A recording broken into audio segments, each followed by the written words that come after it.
Good evening, everyone. This is a regular meeting of the Programs and Services Committee. We are being audio and video recorded. Have a decent agenda tonight, so I'm going to get started. President started the meeting. I'm Josh Brinsman, Ward 4 Council at Large, Chair of the Committee. Vice Chair of the Committee, Council Bill Humphrey from Ward 5 is here.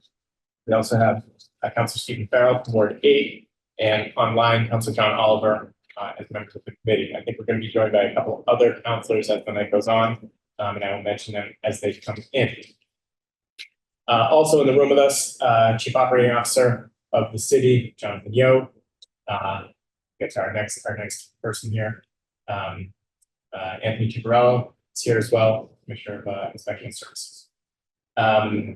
First item 252-24, the appointment of Shin-Yi Lau as Commissioner of Health and Human Services. Lau, you want to come up and join us at the table? And I'll start. And Mr. Yo, geez, you're going to introduce this teamed appointment? I will. I just where I can be heard on the microphone here. Linda Walsh is here, but I won't put her completely on the spot at this point. But I apologize. Let me mention that current Commissioner Linda Walsh, they're online as well as Maureen Lemieux. Yes, thanks. And I apologize for not introducing her earlier. Did I mention Councilor Oliver was here online from the committee? If I didn't, I apologize. Councilor Oliver's here. Remember the rules. And Jennifer Wilson from the law department. Thank you. Losing Linda after 40 years, something along those lines, some immense amount of time, finding a new commissioner of health and human services, we thought would be a very difficult task. As it turns out, it really wasn't, because Shin-Yi is right here and has been with us since 2016 and has a real great background for this position in particular. And I think if you've all read the letter, her background, her educational background, her professional experience here and elsewhere, her skills and her leadership really make her, we think, going to be an excellent Commissioner of Health and Human Services. Linda is going to be on speed dial and assisting in transition, as she really has been now for several weeks. And so they've been joined at the hip pretty much for everything in this transition to her commissionership. She has been our public health manager now for the last several years, and obviously went through COVID, which really adds 10 years to experience level, I think. 7 to 10 years, I guess. She's very respected and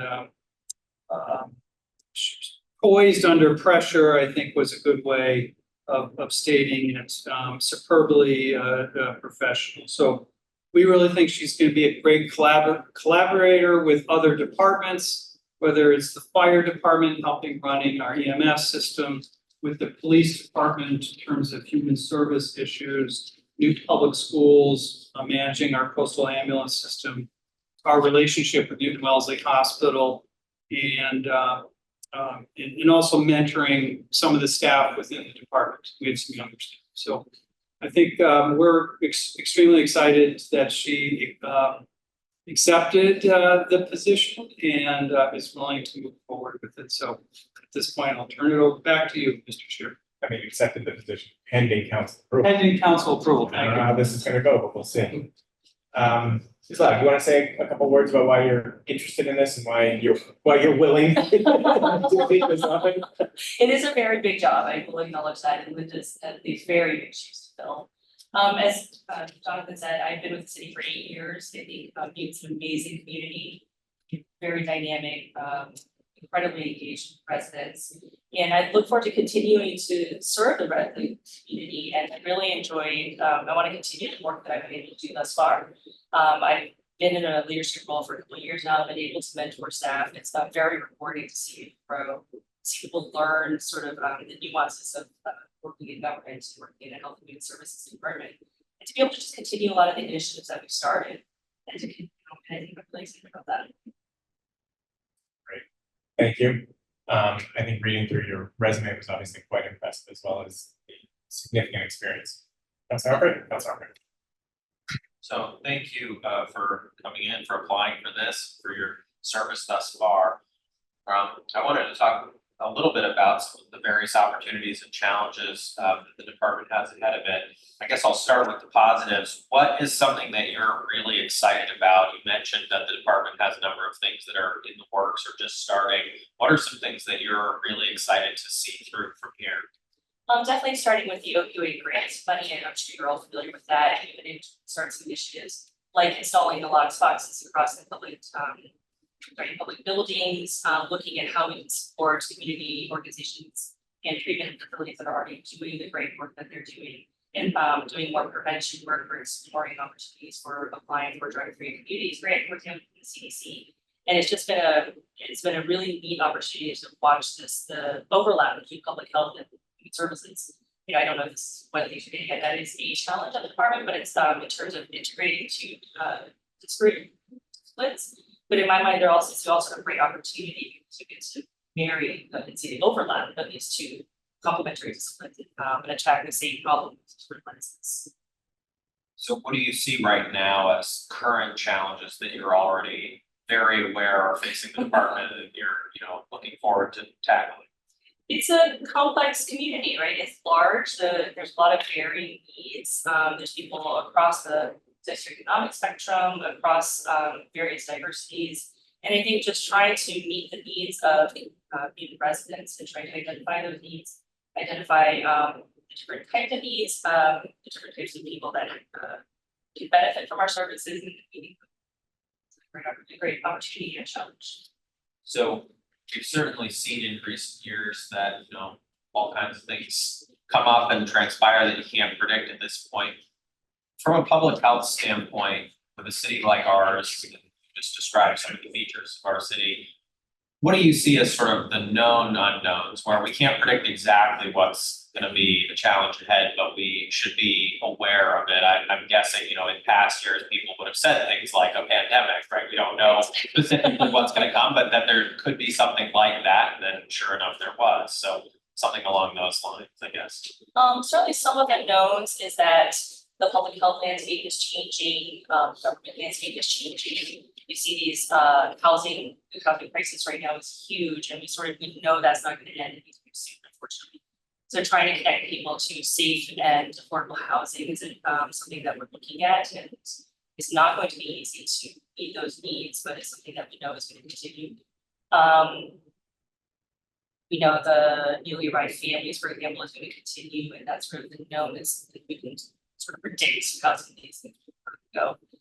The unknown, we don't know when that pandemic will hit, but there will be something like that. Right? There's always emerging infectious diseases. We're paying attention to things like avian flu. Right now, it's sort of it's low risk at the moment. That doesn't mean it won't change as we go. Thank you very much.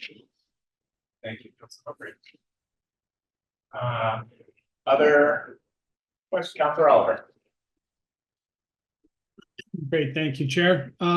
Just as a quick follow-up, and before I even start, thank you so much for stepping up to this this role. It is indeed a large role. It is challenging. I'm sure Linda is probably nodding at that comment right there. We're having trouble hearing you. We're just fixing the audio here. Okay, let me know when to start. Yeah, 1 minute. Thanks. And just as I don't know if you can hear me, but it's kind of hard to hear you guys too. I was going to say that too, especially our future commissioner. It's coming in garbled from that side of the room, it seems like. Sorry. Well, we're hearing you a lot better now. We fixed the sound from your end, so now we're just working with the sound from our end. All right, like for example, Bill, I can hear you clear as a bell, but that Shin-Yi was tough to might hear. be That was difficult to hear. I used to have to speak to the back of the auditorium in the middle school music. There you go. All right. Well, I just wanted to kind of ask a follow-on question or kind of get your opinion on this as well, because later on in tonight's agenda, I would argue there's yet another challenging for completely different reasons issue that is facing at least, my part of town over in Ward 1. We have significant challenges with our little friends, the rats.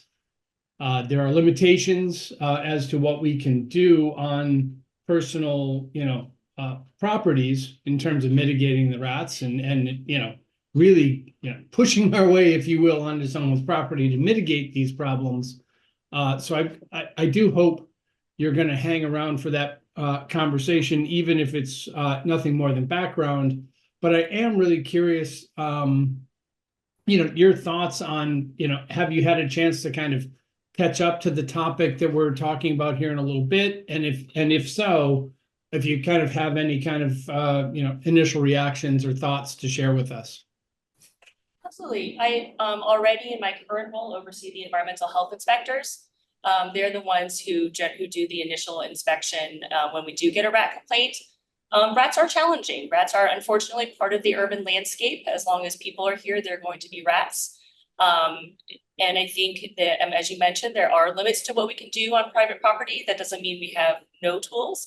And I'm already collaborating with people in ISD and law to address this challenging issue. And I'm going to continue that collaborative approach moving forward.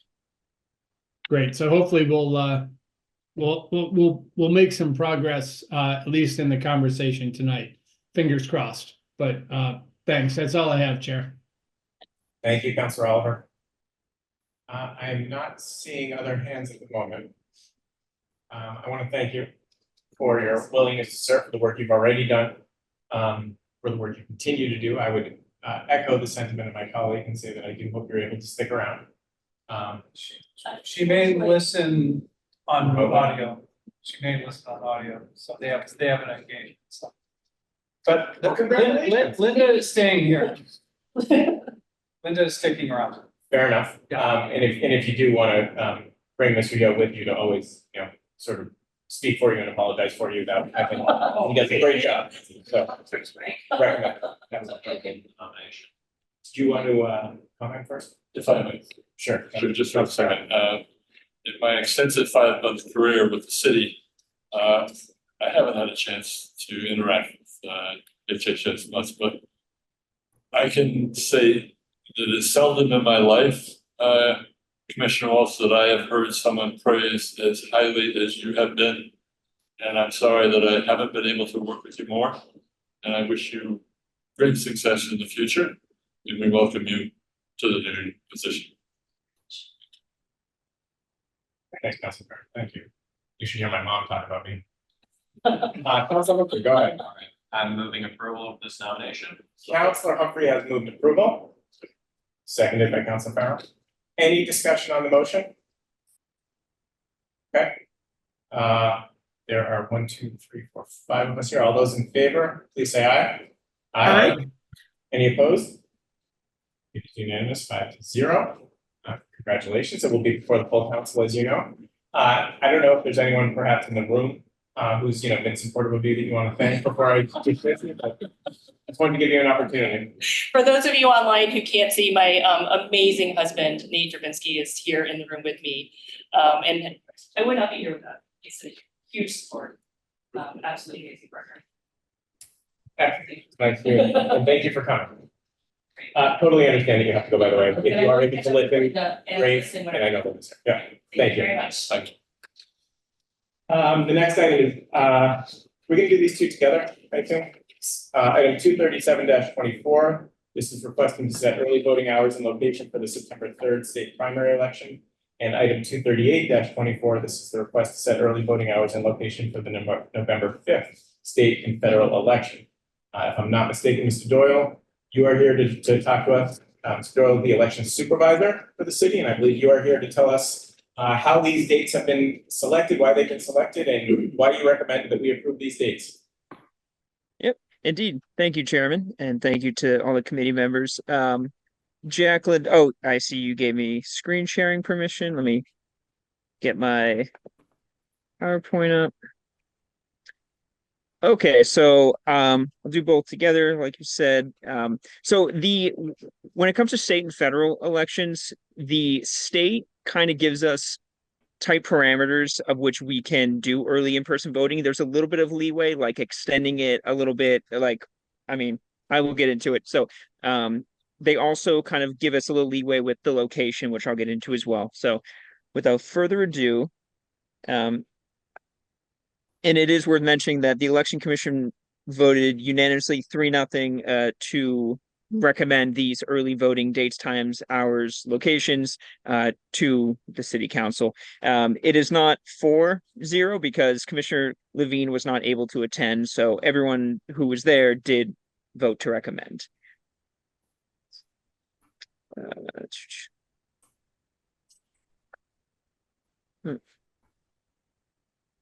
Just gonna play it. Okay. So for the September, oh, that should say September 3rd, apologies, 2024 early voting hours. We right now we have all voting for this election to be done when it's early at City Hall. So it'll be Saturday, August 24th, running through Friday, August 30th. The weekend hours, 11 to 5 both days. We find that having the weekend hours the same, or sorry, the weekend days the same hours. Lessens confusion. In the past, we've done like Saturdays 9 a.m. to 3 p.m. and then Sundays 11 to 5. However, we found that people were showing up at 9 a.m. to vote on Sunday, so just keeping it the same time seems to be the best for us. And then during the weekdays, it follows our business hours, 8:30 a.m. to 5 p.m. Except for Wednesday, August 28th, we have extended it 3 hours, so it's 8:30 a.m. to 8 p.m. To give some people an opportunity to vote that day that aren't able to make it in, either on the weekend or between 8:30 to 5 on the weekdays. So that's for the September 3rd state primary.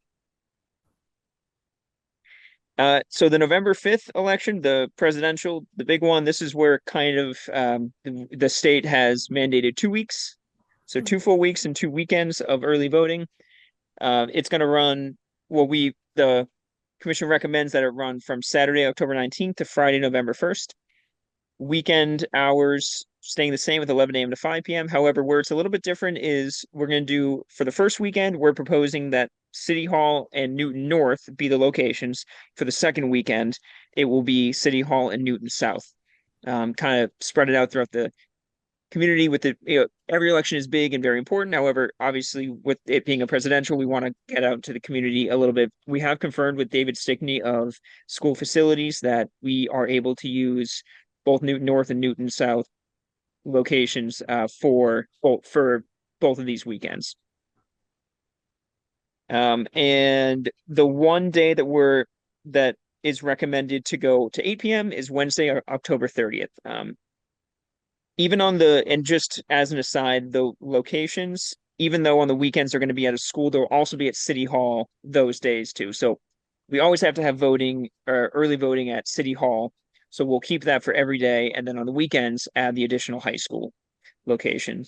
But those are the dates right there. It's the same thing, like I said, 11 a.m. to 5 p.m. for the weekends, and then 8:30 to 5 on the weekdays, except for 30th, which is to 8 p.m. And those are the recommended dates, times, locations. So if there's any questions, be happy to answer any. Thank you. I noticed October 24th, and yours is October 24th, but I'm gonna assume that's 24th, and I like that. I actually think we should start calling it the 24th. I like that a little bit better. Oh, it looks like you caught my second typo of the presentation. I apologize. I know this is a lot of work and I'm just being difficult. We have not done the early voting at the high schools before. I think that's exciting. I think that's encouraging. Can you tell me a little bit about how that recommendation came about? Yeah, so it's kind of interesting. Carol and I, the city clerk, Carol Moore, and I, we were under the impression that it was done at the high school in the past. And then I think come to find out through you and a few other people that it actually wasn't done at the high schools. But I think it's nice to get out into the community for such a big election. So before I worked in Newton, I worked for the city of Worcester just as an election worker, not, in any official capacity, just as an election worker. And they really go out into the community. They do the high schools, a few other locations, because Worcester is so big and sprawling. But so I think that was also kind of an inspiration to Hmm. take it out of City Hall just for 4 days. Logistically, early voting is a lot, and you're scheduling poll workers for a different location. I think this is the most we can handle logistically doing different locations. But if we can handle it, I think we can, then I would love to do it. So that's kind of the thought process behind that. Understood, thank you. And just to be clear, for the September primary, those are all at City Hall, correct? They are. And actually there was one other slide I did want to, so the reason we think, these dates are good is early voting in person. We do see, it's about 100-ish people a day, give or take, but the numbers still aren't as high maybe as they will be in the future as early voting becomes more popular. But we're usually looking between 5 and 7% for early voting. Thank you. I have Councilor Maliki. Thank you. I'm just curious, maybe not a big deal because City Hall is always an option, but did you consider having, say on the first weekend, Saturday at Newton North, Sunday at Newton South, and then the second weekend the other way around, so that each side of the city got one of those early weekend days and one of the late weekend days? Where Well, is this to save packing up everything overnight or something? Well, partly, but so the weekend days, they're both at the same time. They're both 11 a.m. to 5 p.m. Saturdays and Sundays. So we figured if we're gonna do both Newton North and Newton South, we'll just do Newton North all in one weekend for logistics, resource purposes, and then the next weekend head to the South Side and do it then. It's kind of what we thought that was what our office could handle logistically. And anyone from the city could vote at either location? Correct. Yep. Yeah. You don't have to just live in the South Side to vote in the, and no, yeah, anyone can come. Okay, just seems that anyone who really wanted to vote at their high school, they'd have to either make up their mind early if they were going to do the North Side, or they voted at Newton South, they've got more time. If anyone in the city hasn't made up their mind yet. Yep. And if they want, they can do vote by mail or vote in person. That's the beauty of voting these days. There's so many ways to do it. How is now voting by mail percentage versus voting early in person? How does that compare? Yeah, so voting by mail is about, and it's growing, but it's at about 50%. People choose to vote by mail. So it's about half the amount of voters who vote choose mail. It's very much a favored method of voting, I've come to notice.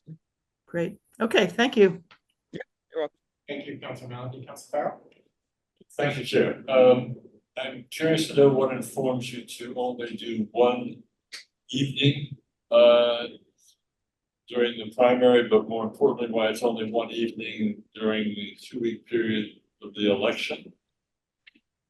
Yeah, so our thought process there was in the past, we have tracked data, and not a lot of people have taken advantage of the extended weekday night. In the last election, it was additional 3 hours, and we only had 12 voters come in. So apologize for the banging. It's my baby niece. But yes, so we've just noticed it was 12 people. We thought that the one weekday hour would meet the need. And I'll also reference again the, percentage of people that choose to vote early in person. It's a pretty low percentage.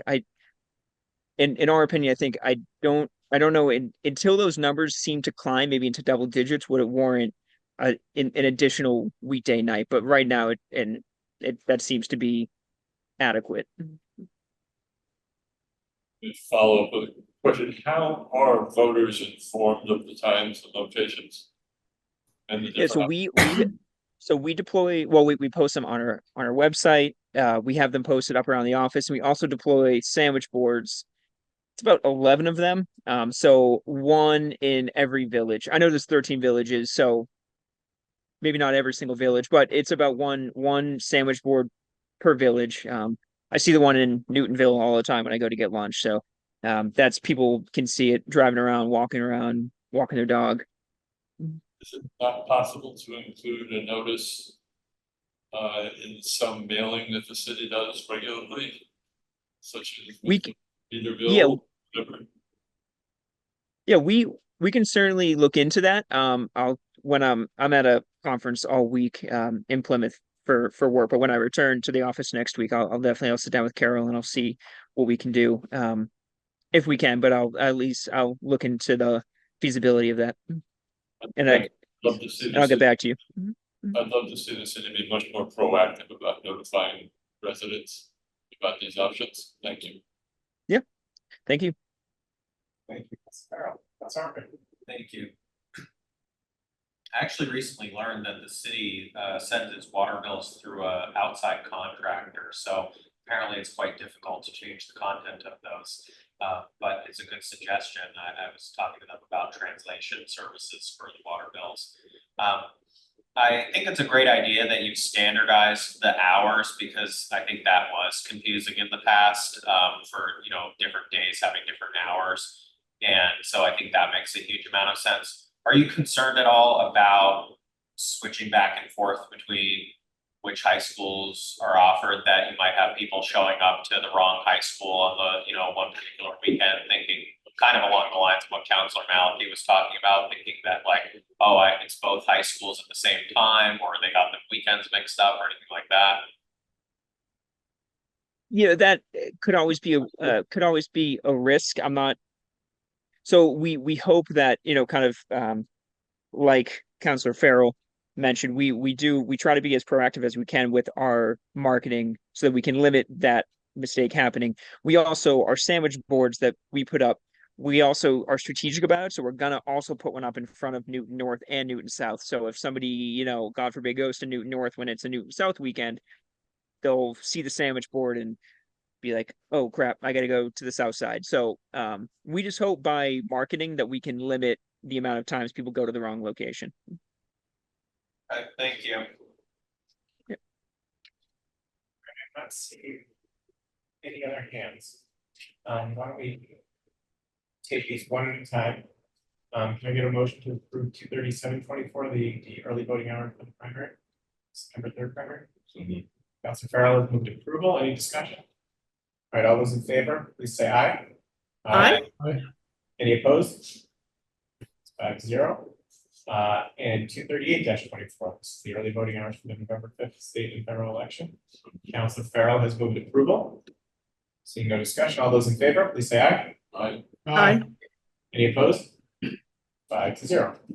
Thank you very much. Thank you, Mr. Doyle. Enjoy the rest of Thank your you, committee members. Yep. Thank you. Have a good night.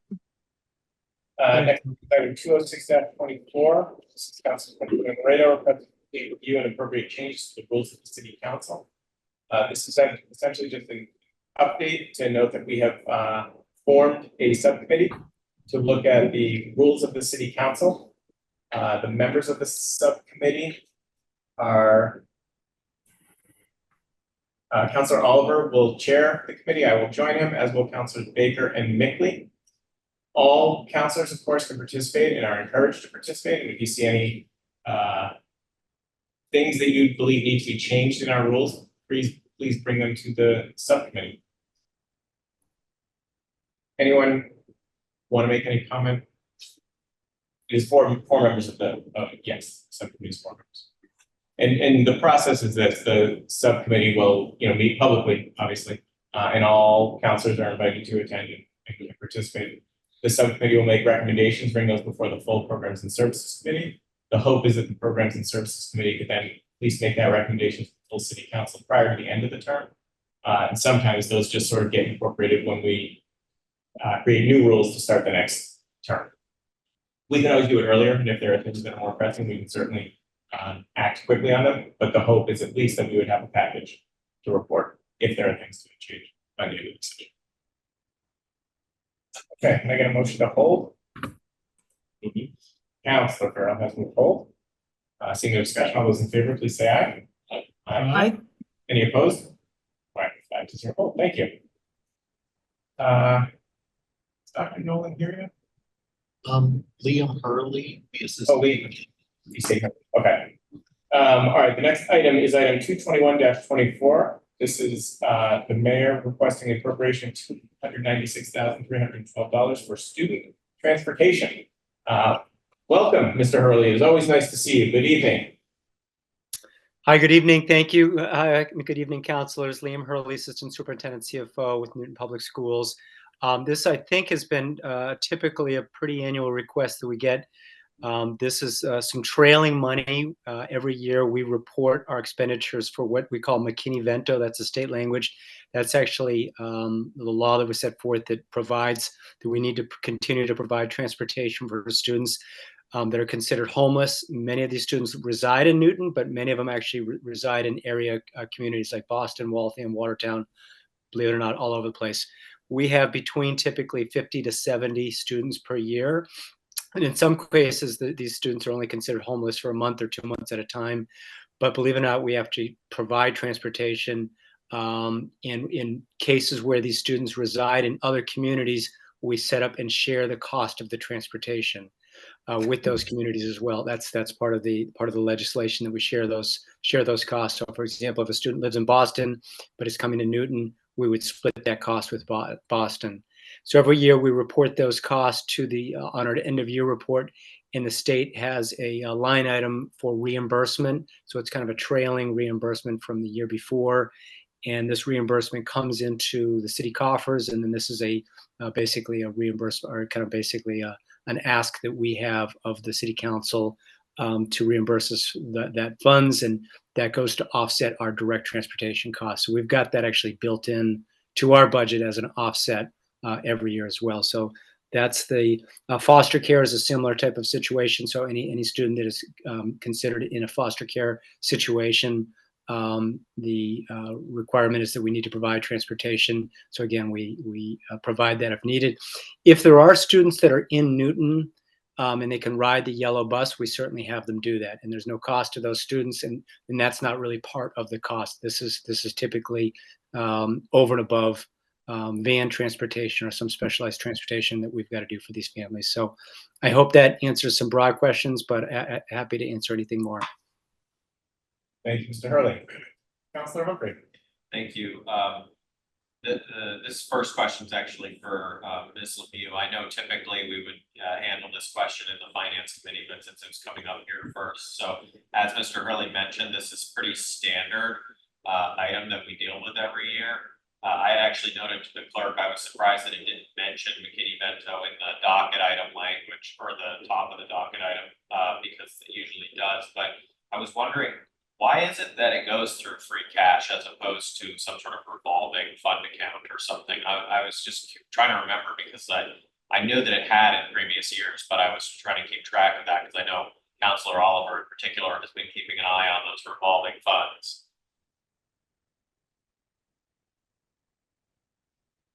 In the absence of Ms. Lemieux, Liam, do you know the answer to that?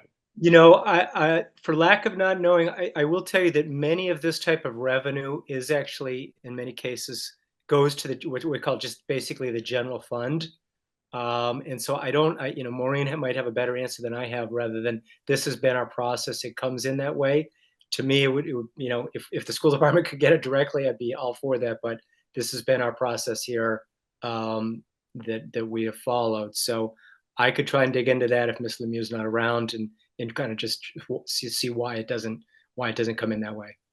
Yeah, like I said, I know this is going to come back to the finance committee at some point, so it's fine to deal with it there. I was just curious while we were thinking about it. Are there any trends either direction on this in general? Are we seeing more people needing to utilize this, or what is the status there? Yeah, I checked in with our transportation director, Regina Moody. We actually have, in each school is also required to have, and it's a staff member, and about 0.1 or 0.2 of their full-time equivalency is dedicated. It's called a McKinney-Vento liaison. So part of that job is to make sure those families have, access to services. And I would say that the trend probably the last number of years has been up. What is certainly, if there is any additional housing that comes in. So there's certainly been communities And I know there'll probably be some here in Newton where if kind of a large kind of apartment complex, when it comes in, those students are typically considered McKinney-Vento. Obviously, if you're reading some of the newspaper, in Boston, there's certainly been an influx of families coming in from outside of the country. We haven't had a huge impact yet, but I would say over the last 5 years, that number has probably gone from kind of the 20s and 30s up to the 60s and 70s. So I think that generally the trend is up from the last 5 years, I would say. And I think many communities have experienced that as well. Okay, thank you. Okay, moving before you get into your question. You want to pick that up? Oh, Energy, you wanna well, hold yeah, it? no, I'll circle back on the other question in finance committee, so. It's a routine item. Well, Councilor Humphries moved approval. Any discussion? Any other councilors have questions? Want to make any points? Okay, seeing no discussion, all those in favor, please say aye. Aye. Aye. Any opposed? Any abstentions? Okay, it's 5-0. Thank you. Thank you, Mr. Hurley. Thank you. And nice job, Ms. Lemieux. Handled that very well. Adept. Okay, so the next item is item 165-24. This is a discussion regarding hoarding and refuse on private property. I know Councilor Greenberg is the lead sponsor of this. She's going to introduce the item. I have also indicated on the agenda that we will take public comments on this item. So our intention is to allow any members of the public who wish to speak on this. We'll start with 2 minutes apiece if you wish to speak. And if we get through everybody and there are folks who are still looking to make points, we can entertain that at that time. But let me start by recognizing Councilor Greenberg. Oh, thank you, Chair. As we all know, residents have expressed great concern with seemingly increasing cases of rat infestations across our city, causing. Councilor Greenberg, can you maybe move down to this end because we've been having some mic issues at that end of the table. I want to make sure that the people online can hear you. Sorry. Just make sure to speak. Thank you for that, because I was just gonna say, oh, the audio is still the same. Act like you're in a good school class. Yeah. Thank you, Chair. As we all know, residents have expressed great concern with the seemingly increasing cases of rat infestations across our city, causing a negative impact on their quality of life. In particular, there is a serious ongoing situation in Northampton that has created much anguish in some neighborhood and the residents of the investigations. The goal of this discussion item is one, to learn how the city deals with the rat infestations reported by constituents and how they can be exacerbated by hoarding situations where there is excessive harborage. Two, what exactly can or cannot the city do to remedy the problem? And three, what are other possible solutions that could be tried, all the while acknowledging that property and privacy rights are protected? Understandably, we will never be able to totally eradicate rats. They are part of our ecosystem. But ideally, we need to get them to be at a controllable level.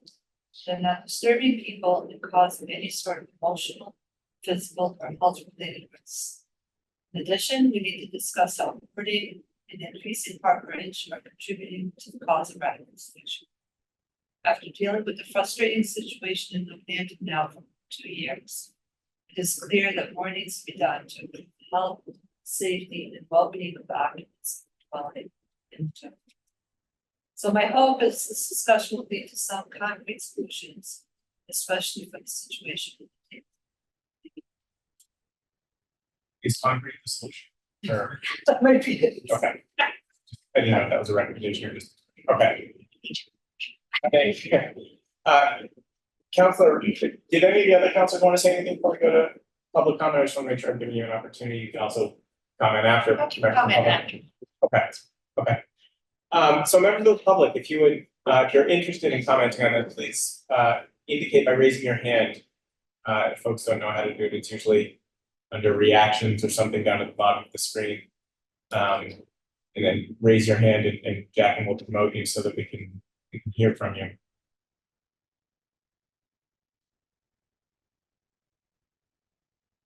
Gonna give it a minute just because I assume there are folks who want to speak, but I'm not seeing hands yet. Okay, I see Terry Starrow's hand. Terry. Great, we're gonna welcome you in. Other members of the public, please raise your hand. I'll recognize you in the order in which hands come up. We also recognize that the esteemed Councilor Lyle Baker, who from Ward 7 has joined us, which makes us much better as a committee now that he is here. Councilor Baker, welcome. Thank you. Apologies for the delay. Ms. Sorrow, can you hear me? Are you?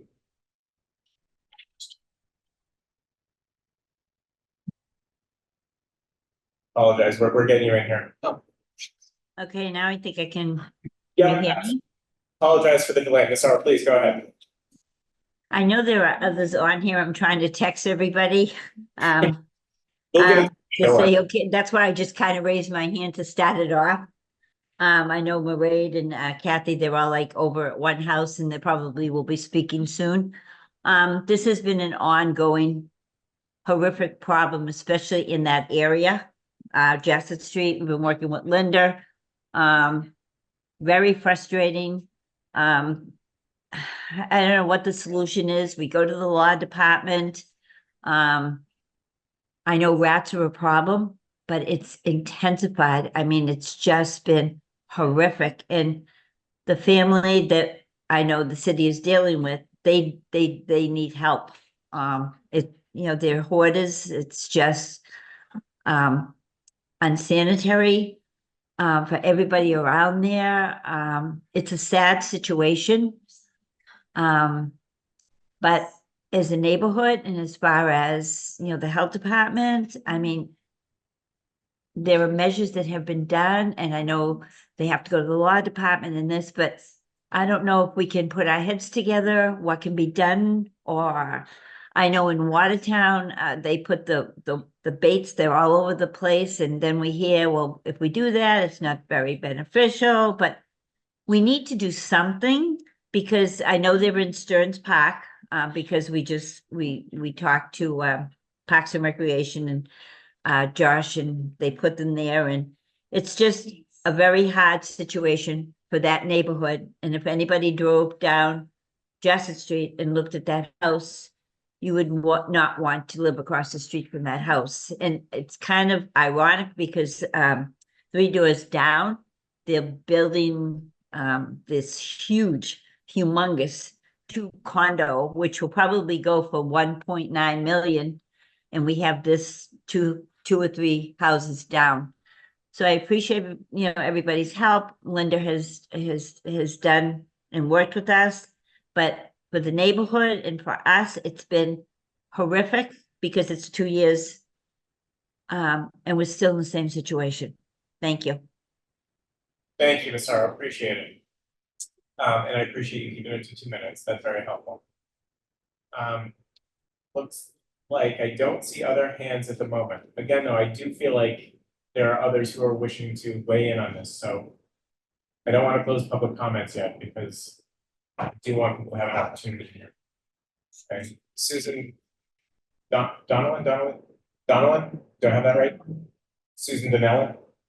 Susan Donnellan. Whenever you're. Hi, can you hear me now? Yep, absolutely. Go right ahead. Hi. I'm just going to chime in and sort of, reiterate what Terry just said. I actually am an abutter to the property that we're talking about. And yes, the family needs help. I don't deny that. But what's happening is their situation is now impacting my family and my life. I can't sit in my backyard once the sun goes down because my backyard touches a fence that on the other side has multiple rat dens. I have to jiggle my keys when I get out of my car if it's after dark because they come running from that property.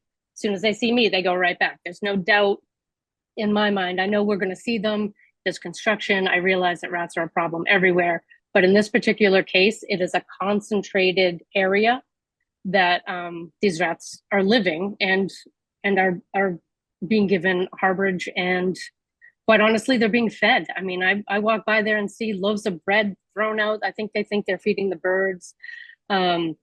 but you know, it's a problem, and I don't mean to disparage another family. That's not my intent at all, but I do really hope that the city can come up with something that will help mitigate this problem, aside from getting this family who clearly needs help and clearly is not going to take the proper measures on their own. I'm hoping that the city can do something outside of expecting them to just, you know, comply. Because for 2 years, I've been, poor Linda Walsh is sick of hearing from me, I know. But for 2 years, you know, we've been reporting the same things. And I know that they went through a whole process with this family, and they were then deemed by the city in compliance. I can tell you, not for one day were they in compliance. Just, you can look through my windows and see this. But you know, we're now starting back at square one, and I think this needs to be moved on quicker. I know my time's up. Thank you very much. Appreciate it. Sure, no problem. Thank you. It's like someone with an iPhone. So iPhone person, if you would, when you're promoted, please identify yourself. Very helpful, and then speak for it. It is iPhone 9 on our screen, but Jacqueline, are you? They're rejoining right now. Oh, they're coming. Okay, It just takes a second. I apologize.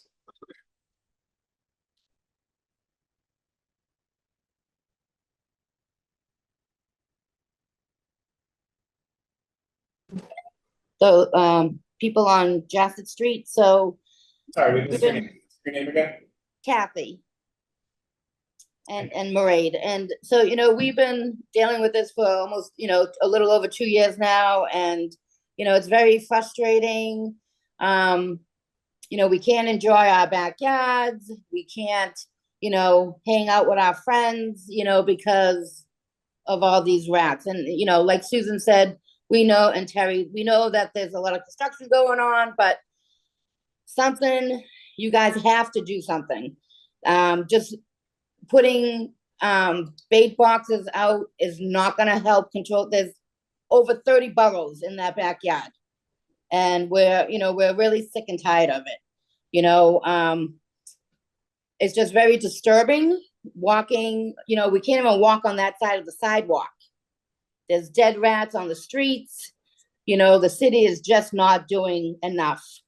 And, you know, they definitely do need mental health. And I think you guys need to step in on that kind of issue as well.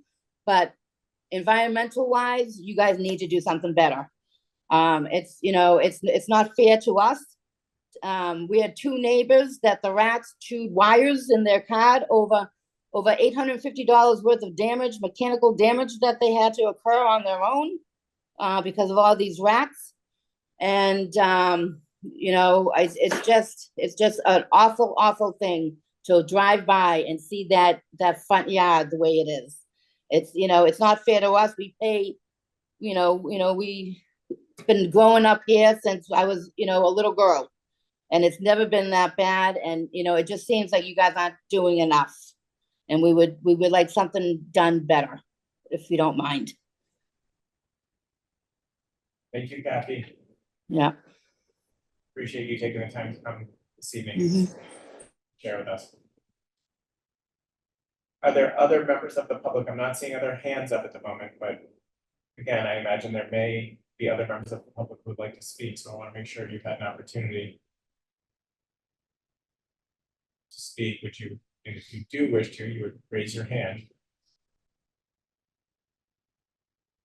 All right, the only hand I'm seeing up is Terry Sorrow. Terry, if you want to speak again, I'm going to give you another opportunity because I don't see anyone else who's trying to speak, so I want to make sure you've had an opportunity.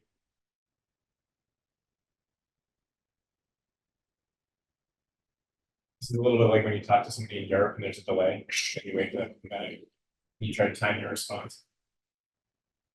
Or it's a little bit like when my wife talks to me and I just don't understand. Thank you. It looks like Kathy's hand is up again. Kathy, if there's more you want to say, let me give you an opportunity. As iPhone 9. Right, okay. Or Mairead. Thank you, Councilor Leary. Ms. Sorrow, did you want to speak again? Let me give you an I opportunity. just want, Yeah, go ahead. No, you put yourself on mute accidentally. Go ahead, yep. I just want to say thank you, again, for letting me speak. Now I'm talking from chairperson of the Northampton Neighborhood Association. We've had 3 or 4 or 5 or 6 meetings.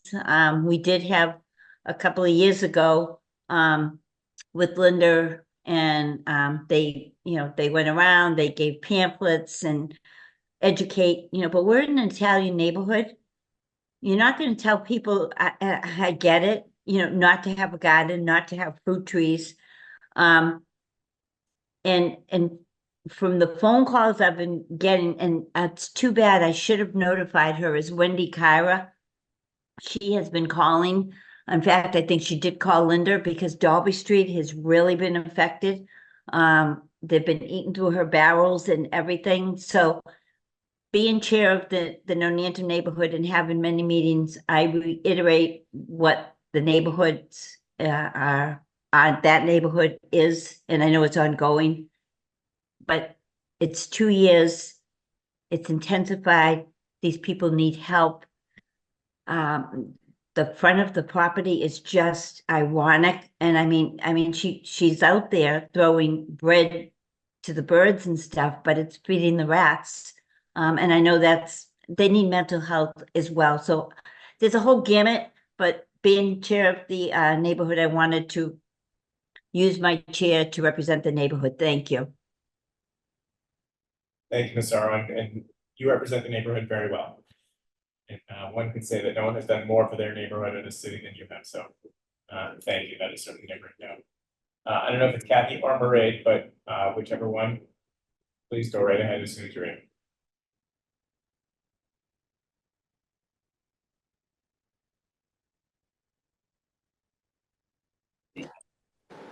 Hi, this is Mairead here. I'm with Kathy. Maria, thank you very much for bringing this to the committee. Like everybody said, we've been dealing with this chronic infestation for a couple of years now, and it's getting worse instead of better. Granted, there are several developments in the vicinity, which has not helped, but there's, a property that's kind of ground zero for rats. So that's really the main issue. So if some kind of eradication measures could be implemented by the city, that would be greatly appreciated by us, because there are also a lot of small children in the neighborhood that pass by daily going to Stearns Park. So it's a very dangerous situation from a public health issue. We all know about Wills disease, which can be contracted from rat feces and urine. So it's very dangerous. Those of you in the health professions know all about it, I bet. So if some more measures by the city could be implemented, we would greatly appreciate it. Thank you to Linda. Enjoy your retirement, and we welcome the new commissioner and look forward to working with her. And once again, Maria, John, Allison, thank you for your input and your advocacy for us. Thank you. That's it. Thank you, Marie. All right, I don't see any other members of the public. So what I'm inclined to do is bring it back into committee and let councilors express their opinion or comment or respond to anything they'd like. Going once, going twice. Okay, so I'm gonna thank you all, members of the public, for coming. Certainly appreciate you taking some time out of your evening to come and speak to us and help inform us. I'm sure that if we heard from 15 more people, it would be just as frustrated and even more descriptive of the problems and situations that people have had. I've definitely been hearing about this ongoing situation. So let me recognize Councilor Leary, and we'll discuss this. Thank you, Chair. I was wondering if it might be helpful if our Commissioner of Health and Human Services might want to talk a little bit about what's been done to date that has so that the committee, we're all on the same page about that. And then whether or not we need to do a follow-up on that. And then I do have a few questions and comments as well, but I want to put it in context. Commissioner Walsh, do you want to go through a little bit of the history? I know this has been an ongoing situation for a while. Do you want to speak a little bit to that? I find myself in a difficult position. I see that how you noticed this meeting tonight, and I come prepared to talk about hoarding and pest control. But I find myself in a difficult position about talking about a particular case in a particular neighborhood. So I'm uncomfortable doing that. Those people who know me, I'm very much an open book and are happy to share that. But I do find myself very uncomfortable in a public meeting. So I can definitely talk in generalities and tell you the tools that we use, the laws and the regulations and the housing code, but I find this challenging. Well, what you would put in place would be the same for any property? I can do that for sure. Yeah, your question about bringing everybody up to date of what we've done on a particular property does not feel comfortable to me. But I am happy to talk because I came prepared to talk about your docket item, which is about, what can we do for housing and pest infestations. If that's acceptable to you, Councilor Larry, I'll keep talking and I'll talk about that in general. Yes, I mean, we've had other hoarding issues all around the city, so it's not unique to this one street. And I have one on my street, and I know that I've been on the council for over 10 years. It's come up. So I don't think what you're doing on this property is really any different from what you would do with any other hoarding property. So I just want to help people know sort of especially on the legal side, what your limits are and how you've been working with that, and also what you require of the people living in the hoarding property. I know you require them to meet certain things and want to have a rodent control plan in place that the city supervises. Happy to talk about it in general, and I have Jennifer Wilson here from our law department. She helps us a great deal, and I know she did need to leave, but she's been on every meeting with Jen and myself and Anthony Ciccarello as we cases that are difficult. We work together. We are stronger together. So we use a couple of tools, if you will.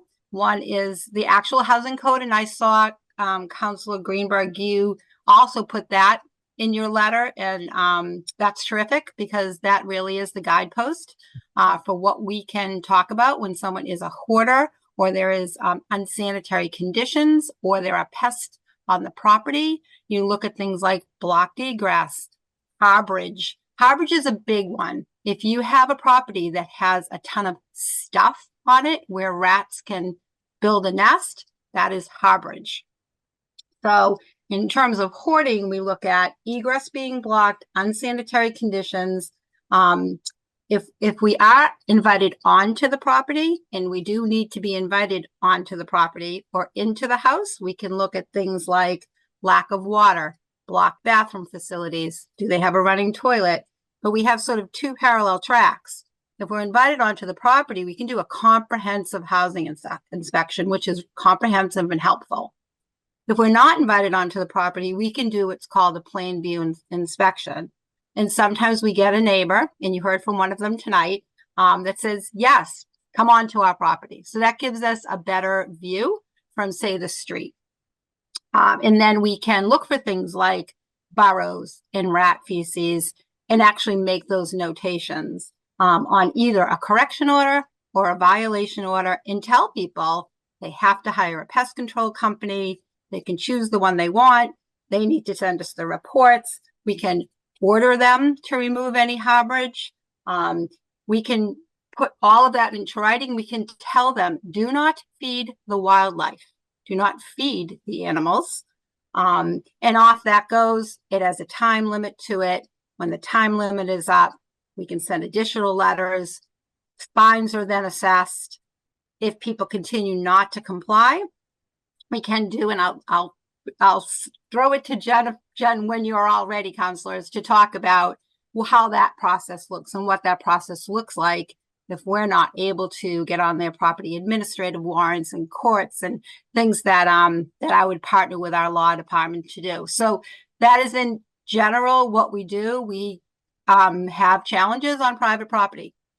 Because often people don't allow us onto their property or don't want to talk to us or don't want to meet with our social workers. And that's very frustrating.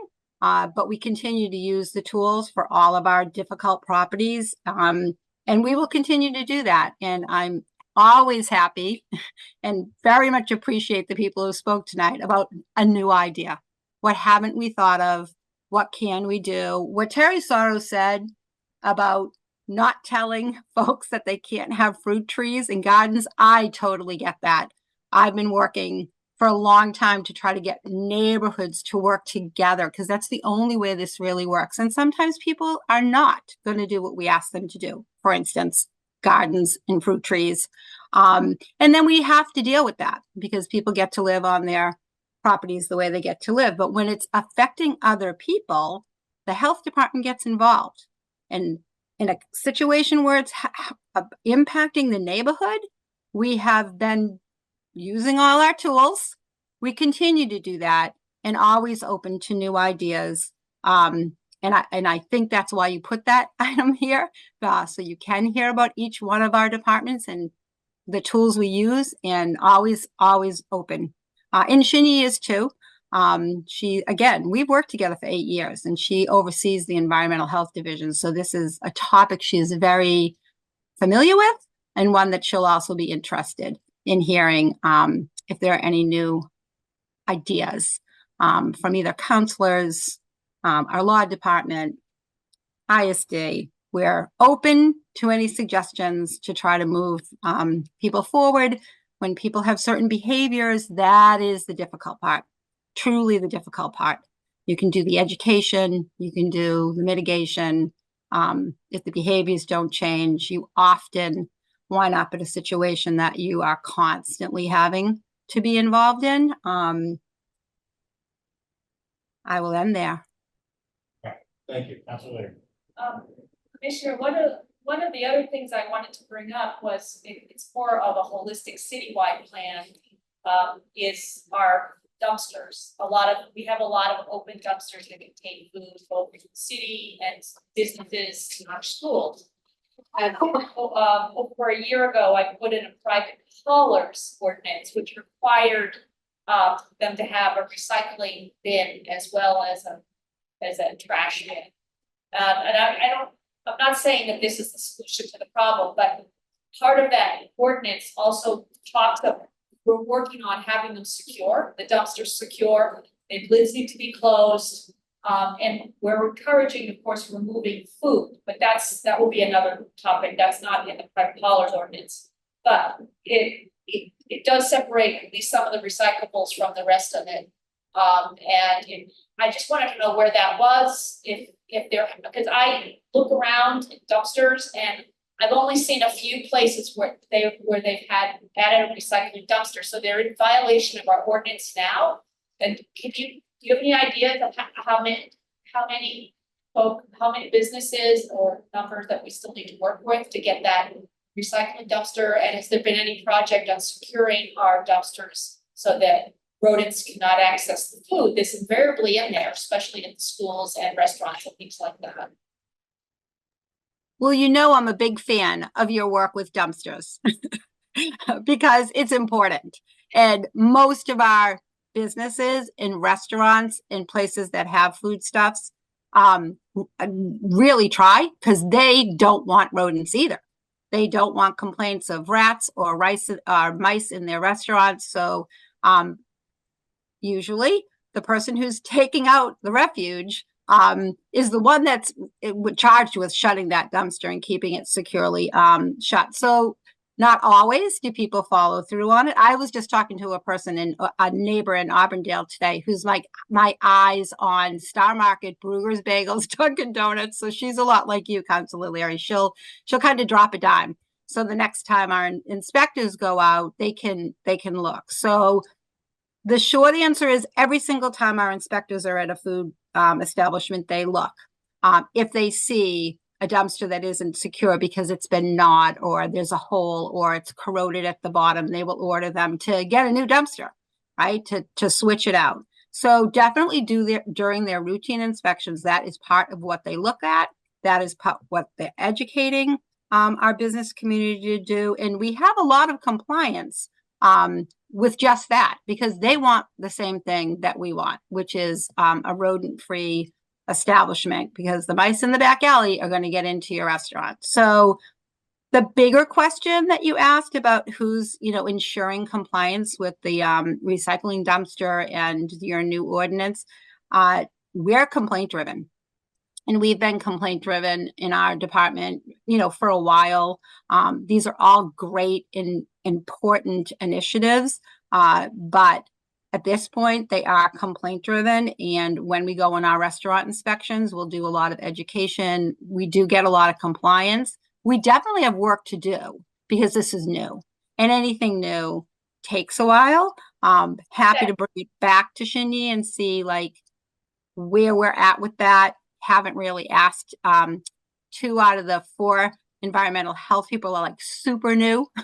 So we've really been in training mode for the last 6 months. But I'm happy you brought that up again, because I don't have a thorough answer for you, but we'll relook at that, see how we might be able to be more proactive.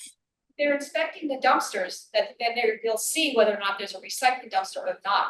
So we could just put a little check, have a check there and send them a letter. So I don't think it needs to be just totally complaint driven, at least not at the restaurants, because you're there anyway and you're checking the dumpsters. If there's no other dumpster, then they're not in compliance, and that should be noted. That's what I would ask. Sure. That is reasonable, and I'll certainly chat with the group about it and see if we can start looking at implementing that type of follow-up. I also was wondering about some of the issue is, feeding the birds. And I, as a bird lover, I hate to say this, but perhaps we need to prohibit feeding the birds at least March through November. And I'll tell you my story. I do feed the birds in the winter. I had to stop it because I saw a large rat chasing a gray squirrel away from the seed that had fallen on the ground. I mean, this thing was as big as the squirrel. And I had to remove that, and it made a big difference. I haven't seen it since, but this is another thing. We have a citywide, should we do that with bird feeders? Also, can we get some data on how effective the rat rodent fertility that we do? I know that our building commissioner has some of those at Stearns Park. Is there any way for us to monitor if this is having any positive impact? I mean, apparently it's not, but any data on how we can reduce the rat population. And as an aside, I've been seeing a lot more red foxes. I think they're pretty well fed. One of people that spoke today told me about a red fox that had 2 rats in her mouth to feed her pups. So this is what's going on in it's the wild kingdom there in Nonando, and I have the same situation 2 doors down for me. Not as bad, but it's certainly a citywide issue, and it's not just new. But I think we really do have to put our heads together to figure out prevention, reducing food resources for rodents, and making sure our plants are effective. That we're they're putting out the fertility control. Probably other people. I'll give other people a chance to speak. I think I've had my say. Thank you very much for being here, Commissioner. Thank you, Councilor Leary. I think I'll come back to Ms. Wilson in a few minutes to see if the Dobbs decision and the overturning of Roe limits our ability on the rat fertilization, sterilization act. So I'll give you some time to think about that. Councilor Maliki, followed by Councilor Baker. Councilor Maliki. Yes, I think Councilor Leary covered my main question, which was what is the status of the I guess you call it fertility control generally, and is that effective in a situation like we were hearing about, or do I guess does it have to be really, really widespread to not just have rats move in from one area to another? So the ContraPest boxes are deployed by our public buildings department on public lands and public property. So I am not, I don't know those answers. those of you who know Josh Morris know that he sort of is in charge of that. That's a different view than what we do for residents and businesses. So I don't have an update on the ContraPest boxes at this time. Thank you, Commissioner Walsh. Councilor Maliki, did you have other questions? That's it for now. Thank you. I have Councilor Baker, followed by Oliver. Councilor Baker. So I assume part of the reason for this conversation is to think about whether we need any changes in our current ordinance, right? Well, not just a report about what we know and what we have now. Is that a fair question? Yeah, I mean, I think the hope was that at least at some point in the discussion, we could talk about whether there are new proposed solutions for dealing with situations like this, whether it's a particular situation we heard from residents about, or, you know, others that may manifest, but yeah. Well, this is something that people don't use very much, but it's available to private property owners. And that's when someone causes a nuisance on their property to the neighbor, there's a possibility of just a lawsuit between the parties. That's a historical remedy that's been around literally for hundreds of years. There are also situations that I think the city can declare certain activities, and I don't know what our ordinance does, as a public nuisance. And a public nuisance means that it bothers more than it's generally a situation where it's enforceable by a public agency. You can enforce as a private party if you have special damages that are unique to you that are not shared by the public at large for a public nuisance. But I think that the point I'm getting at is that it might be worth a conversation with our law department about whether our ordinance does declare a certain activity to constitute a nuisance so that it would give guidance to a local magistrate. Part of this conversation is really not the point of the remedy is to get people in front of someone who has authority to talk to them and say, okay, you're likely to get fined, not fined, but there may be damages, there's an injunctive relief, and basically try and clean up the act. Now, that's not taking care of the specific situation we've heard about. I'm just talking about a general matter. But I do think it's worth having the law department take a look at first the rules of public and private nuisance, because I've written a little bit about that myself. But in the sense of whether we can add to the inventory of opportunities by changing our ordinance to declare certain conduct as actionable by the city, if it turns out to be a problem for the community itself. Ms. Wilson, Councilor Baker has referenced a couple of things. I don't know if you're prepared to talk about those. I don't want to put you on the spot, but if you do, I want to give you an opportunity to respond.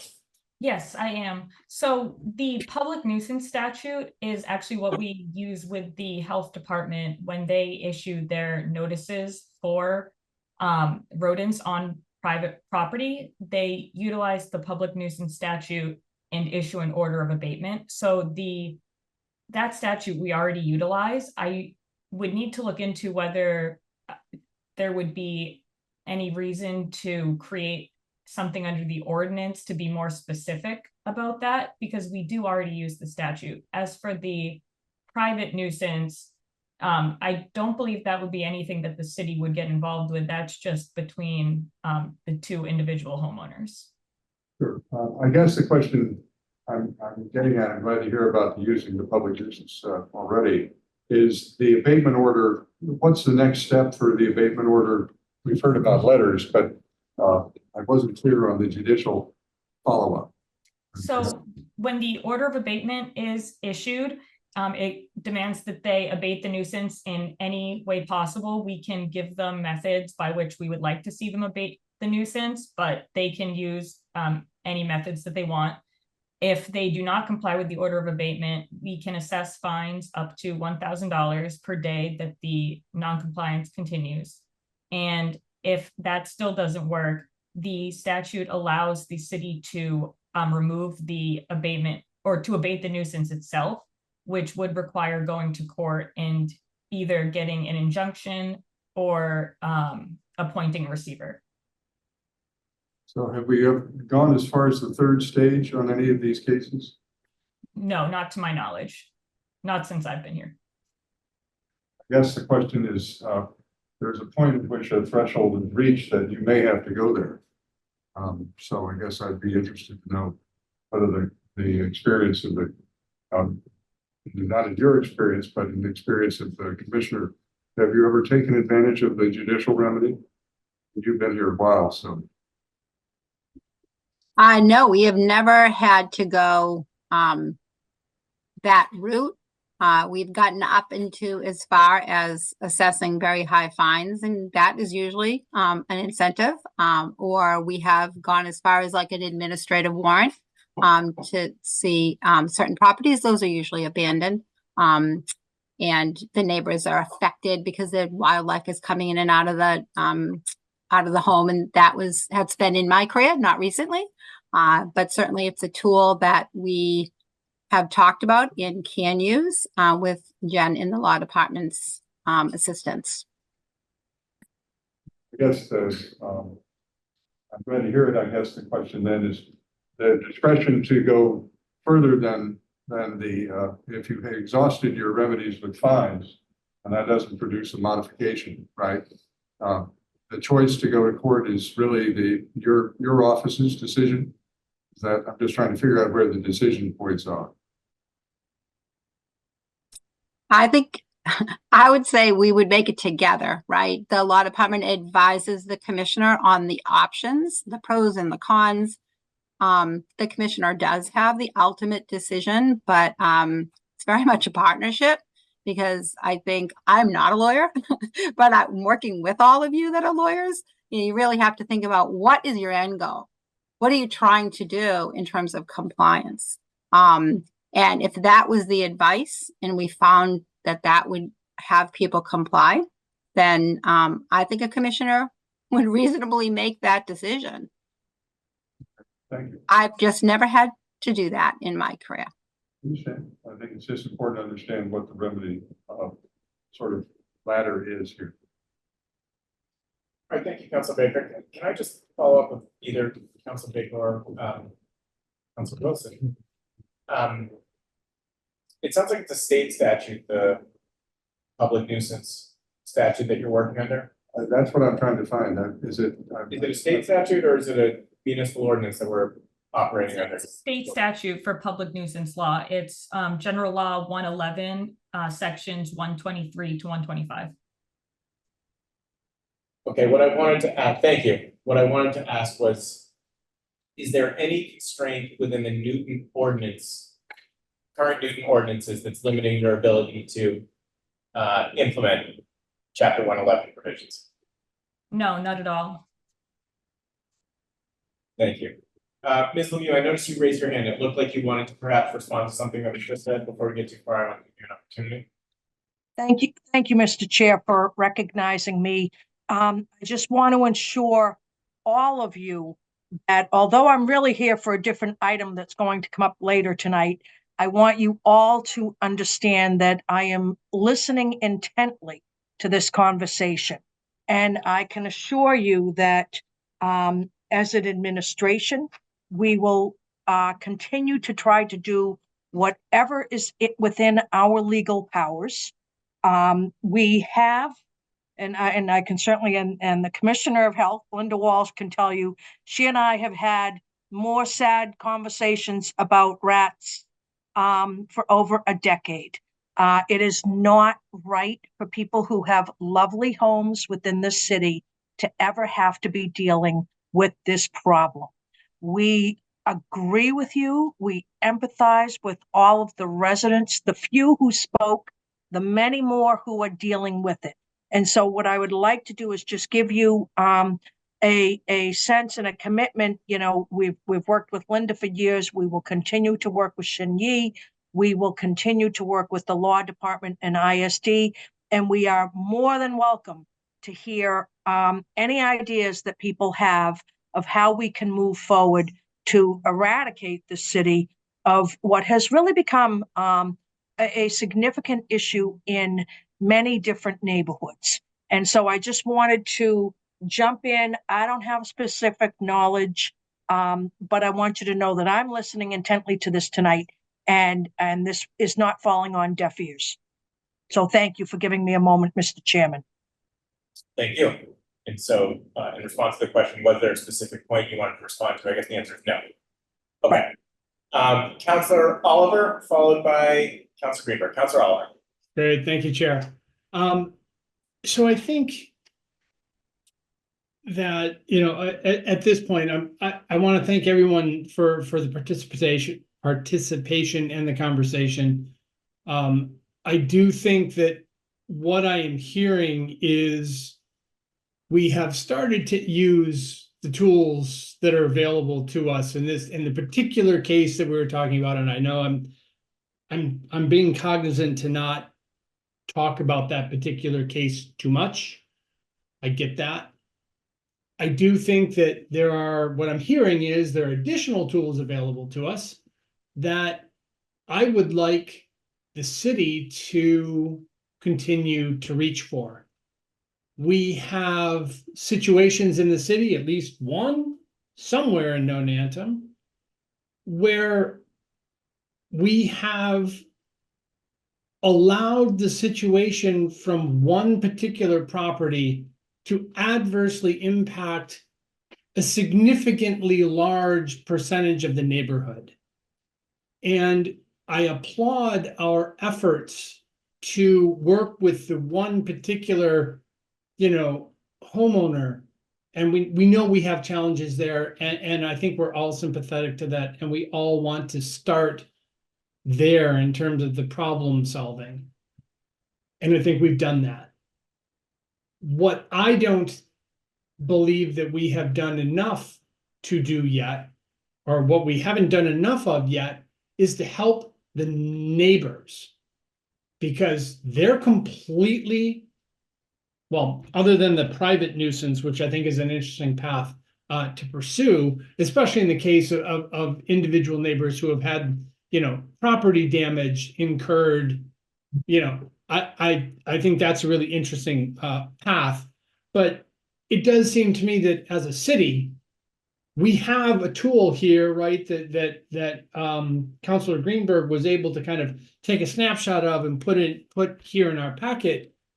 I think we need to push harder. I think we need to go further and you know, now that we've taken steps 1 and 2 and 3 and tried to work with a particular individual, now we need to step up and protect our neighbors. That's our job here. That is incumbent upon us. I don't know what that would look like necessarily, like in detail. I am not a lawyer. I don't play one on TV. But this is important. These are big quality of life issues that I'm glad to hear from you know, Ms. Lemieux and you know, the commissioners that are here.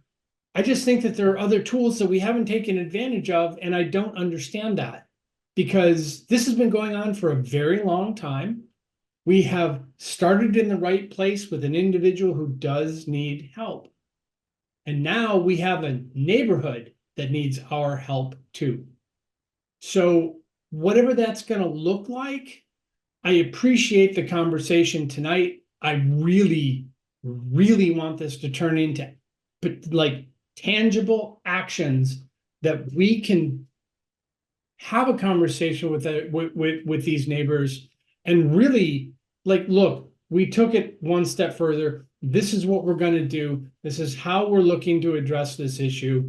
As Ms. Lemieux mentioned, it's not just going on in Nonantum, it's going on in multiple places across the city.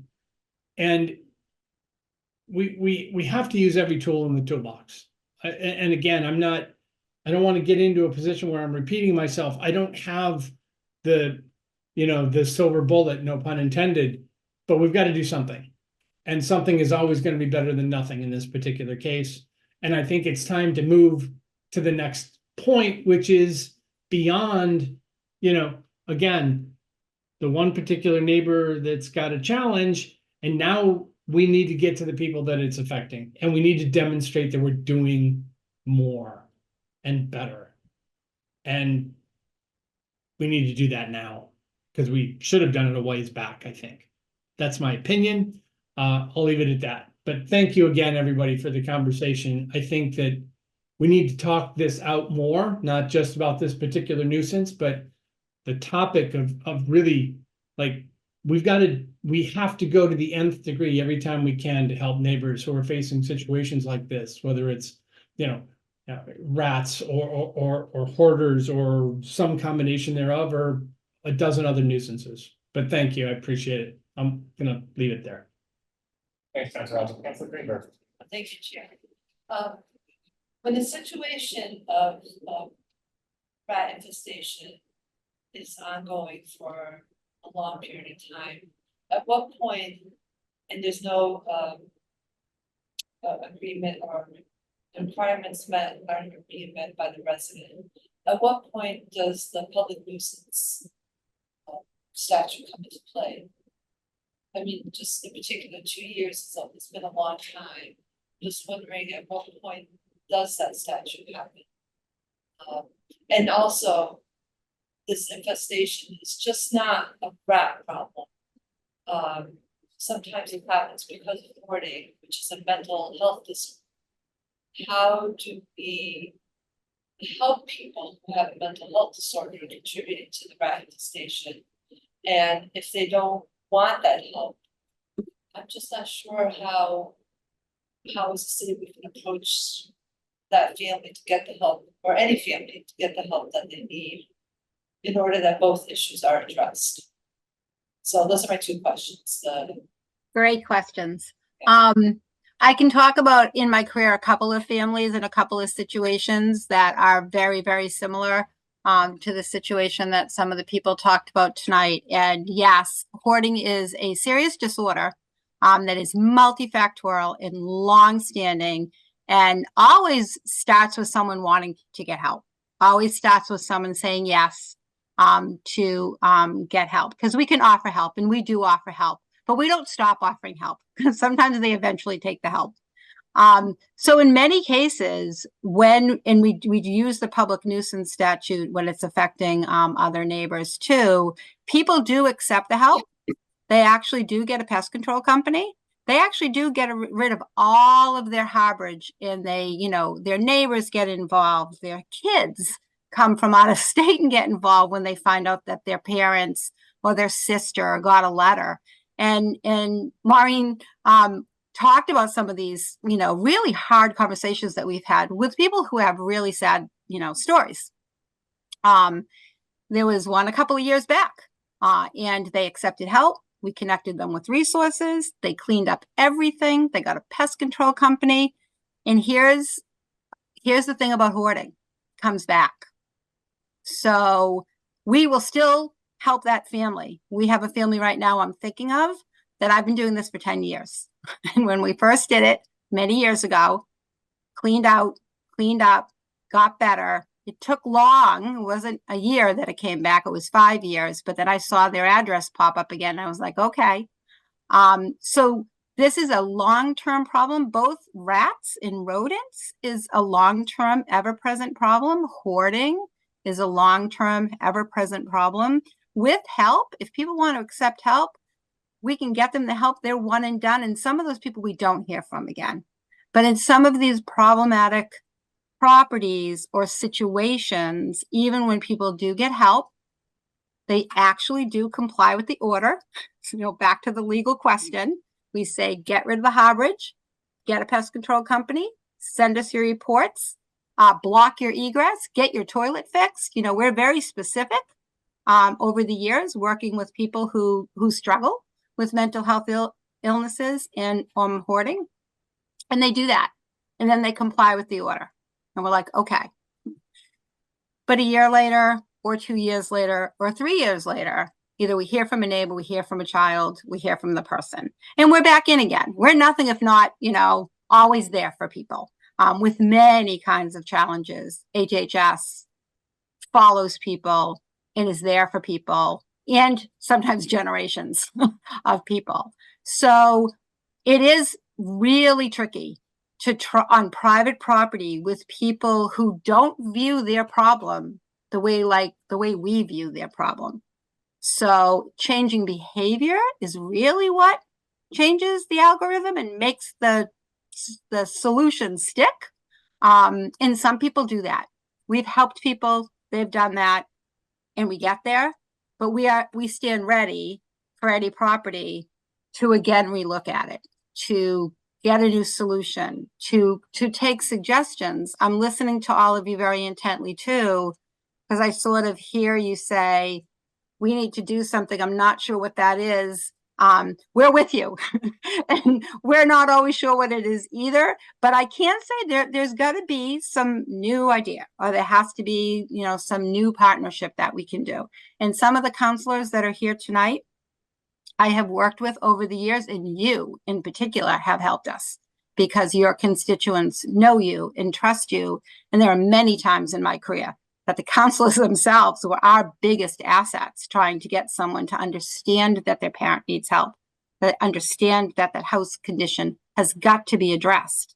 So it takes a village, to use a term. It takes a village of people hitting and helping from many directions. That is our goal always, is to gain compliance. And sometimes the fines do it. When they're going up $1,000. I think Anthony's still with you. Like we talk about how when those fines get higher and higher, and there's, you know, a looming court date, that, oh, now they're paying attention. So I will end my soliloquy with the same thing I did my last soliloquy. I am open for suggestions. So is Shani, and so are the people in the environmental health department who do this work every single day, who look at the rodent reports, who go out to the neighborhoods, who connect with people, who educate. We're open to new ideas, and we are not the only community. So we have a cohort of people: Brookline, Watertown, Arlington, Belmont. We are sharing resources, sharing ideas. So we are open to all and any ideas and partnerships to challenge, to help us with these challenging cases.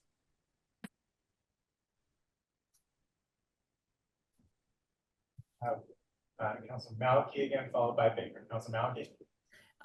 Yes, so Commissioner Walsh got into a couple of things I was going to ask about. First of all, what ideas have you gotten from other towns that we haven't already tried, and that we could try? One of the things that we're doing right now that shows a lot of promises about businesses and restaurants, and using a particular company that actually is going to do trainings specifically for all of our restaurants and offer trainings. That is just at the beginning. And this collaborative have also hired a sort of a company to look at all of our materials to see if there's anything we're missing, if there's another way to reach residents, business owners. So we're looking at our public education materials as a group. We're looking at some trainings to go to restaurants as a group. Because we're stronger together. If Brookline's found something that really works, and they're sharing it immediately with Newton.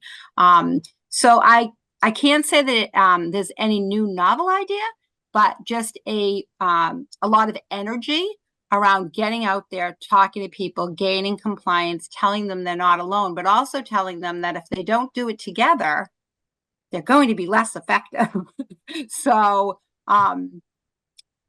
nothing new and novel, but re-energizing around what kind of methods and means will make people's behaviors consistent, like close the dumpster every time, and knowledgeable, because there's a lot of staff turnover, and there's a lot of people in the restaurant food industry that don't speak English as a first language. So the company is translating in that to many languages. So those are the sorts of things we're trying to do together. Who are the towns involved in this collaborative effort? Brookline, Arlington, Belmont, Newton. So what about like Waltham and Watertown? I've chatted with Waltham quite a bit. So Waltham does not have a trash ordinance that says that you have to put out your trash in covered containers. Wow. They got to start with that. So she's terrific over there. But they're not going to get very far if they don't have their trash collection and covered containers. They have a lot of challenges in Waltham. But we do talk, but they're not part of this initiative. And actually, I had this question before. Is covering a container like a dumpster sufficient? Because my impression was that rats could get through the tiniest little half an inch or whatever it is gap. Yeah, well, there's a bar. The good and effective dumpsters. So it's the kind of good dumpster. Have a closing bar, so it's closed tightly. That's the best kind of dumpster to use. Okay, and then as long as the rat doesn't chew through them, being closed is sufficient. Okay, the other question I had was about the fines, because I agree, maybe fines, some people might ignore them, but for some people, it's the only way to get people's attention. Do you have a sort of standard practice of how long would you let a situation with people making no effort to comply, how long would you let that go before you start imposing fines? Days, weeks, months? What are we talking? I don't have it in front of me, so please don't quote me, but I think the first correction or violation order, maybe Jen, you'll remember, is like a 14-day must abate, or could be a 30-day. It's all very much prescribed for us. It isn't arbitrary. It isn't what we feel like, how many days we feel like giving them. So it does, we follow that pattern of increased enforcement, increased fines up into a court date. Okay, and I don't expect you to know off the top of your head, but maybe you can give me a rough idea, and if you could let us know later. I'd be curious, like, on an annual basis, aggregate fines issued, fines collected, fines just sitting there, because it seems, I mean, in just a completely different context, like with the 29 Greenwood situation, you know, we're showing these fines and they add up and they add up and they add up, and there's this debt owed to us, but it's not creating, it would be hard to comply in that case, but it's not having any immediate impact. And related to that is, if fines are unpaid and they keep adding up and adding up, do we have a lien against that property the same way we would if they didn't pay property taxes or any other kind of fine? I don't know the answer to that. Jen, do you know if we've ever put a lien on someone's property if fines aren't collected? For these kinds of fines, no, there would not be a lien. So how would we get the money eventually? We would have to start a criminal complaint and go to court and have the court order that they have to pay the fines. And generally, we do not, like, if I'm not the litigator in the office, so don't hold me to this, but generally, I believe that a court is looking more for the compliance rather than getting us the money. And Ms. Wilson, I think we've heard that from, certainly from Mr. Campbell and a number of other areas, so that's consistent. Yeah. You all set, Councilor Malky? Yeah, I guess so it sounds like you've never gone as far as a criminal complaint. Oh, we definitely do go into court on criminal complaints. For the health department, I don't think that we have, but we do basically the exact same process with the inspectional services department for violations of our ordinances to collect those fines. Okay, so it seems so. It just seems like if we never do that, we have fines that add up in theory, but might never be a real cost to the violation, the violator. I guess so. That's usually when they come to us, that's when, once they're coming to the law department, that's when we would bring the criminal complaint. I'm not sure about violation letters that are sent for fines that haven't gone to the law department. Yeah. So I'd be curious, like, as I said, fines issued, fines collected, fines uncollected, and, data on outcomes that have had to go to court in some way. Okay. And I do just want to say that in general, the reason why we don't go to court very often is because we do not need to. Generally, when the law department sends a final demand letter and then the whole process starts rolling towards court, we do generally gain compliance. Yeah, that would be good to know how many times that happens. Okay, thank you. Thank you. Let me just quickly note, I see an iPhone out there with your hand up. I want to indicate that we've closed public comment for the night. I don't anticipate taking more public comment. So if you have thoughts, please feel free to email them in to the counselors if it's we that you are seeking to make a point to. I have Councilor Baker followed by Leary and then Oliver. Councilor Baker. So I think part of the question that our colleagues are asking is the kind of schedule for compliance and how you assure compliance, especially when there's a significant violation of neighboring properties interests, right? I'm just looking at section 123 of the general laws, which it says abatement of nuisance by owner. And you have it says the board, just the Board of Health, shall order the owner or occupant of any private residence at his own expense to remove any nuisance, sort of filth, or cause of sickness found thereon within 24 hours, or within such other time as it considers reasonable, after notice, and an owner or occupant shall forfeit and not more than $1,000 every day for which knowingly violates the order. So the statute talks about a relatively short time frame for response. It sounds like what is being offered is a much longer time frame, and I'm not sure. I mean, there may be a good reason because you're trying to ensure compliance, but where you have third-party consequences to other people, there may be grounds for an accelerated remedy. And then the other part to just point out again, this is something that I think is quite interesting. You're talking about the lien, section 125. If the owner or occupant fails to comply with the order, the board may cause the nuisance, source of filth, or cause of sickness to be removed, and all expenses incurred therein shall constitute a debt due to the city or the town upon the completion of the removal and the rendering an account to the owner, and shall be recoverable sum of owner or occupant in an action of contract. And it also seems to say it becomes a municipal lien. So the abatement process that the city can itself undertake seems to be an opportunity to recover the cost and not just wait for the fines to pile up.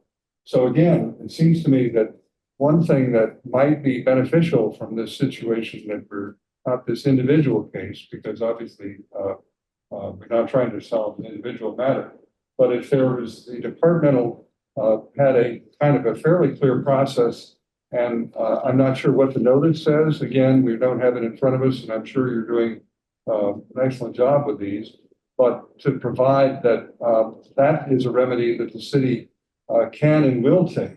I don't think you have to do it more than once or twice where the word begins to get out, and then people begin to pay attention. We've begun to see that with the enforcement of other ordinances.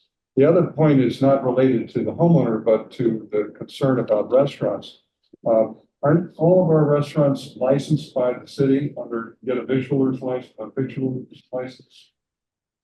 Right?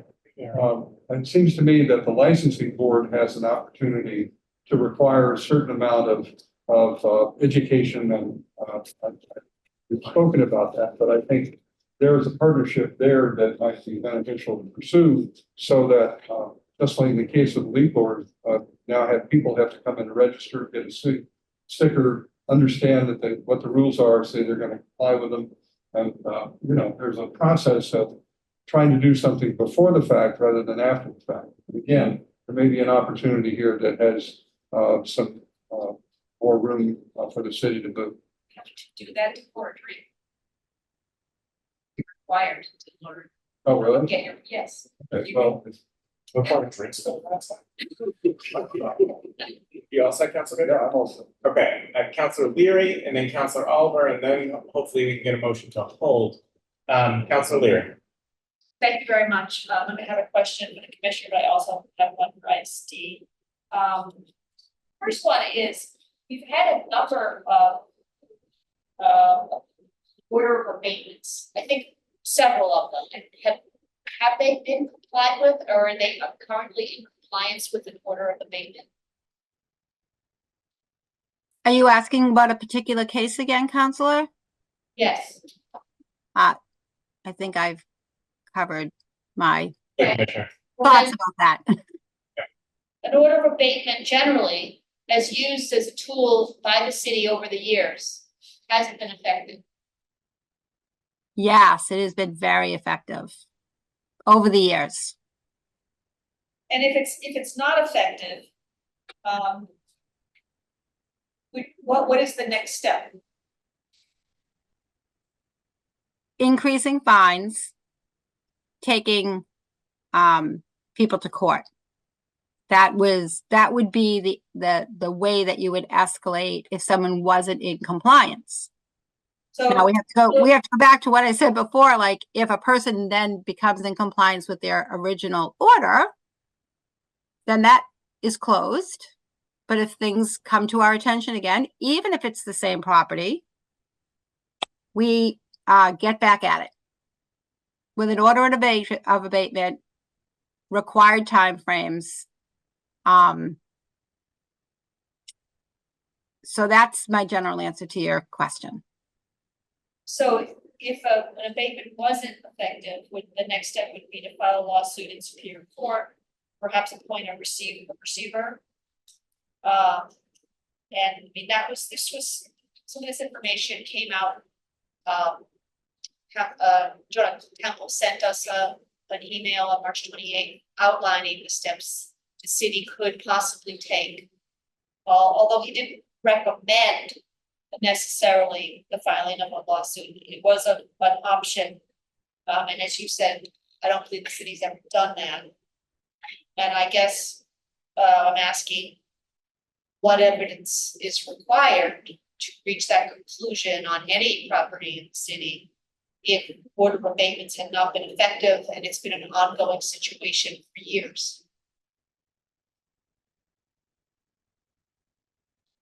I'm looking at that, Counselor, because I thought that was very informative what Jonah Temple sent to the counselors.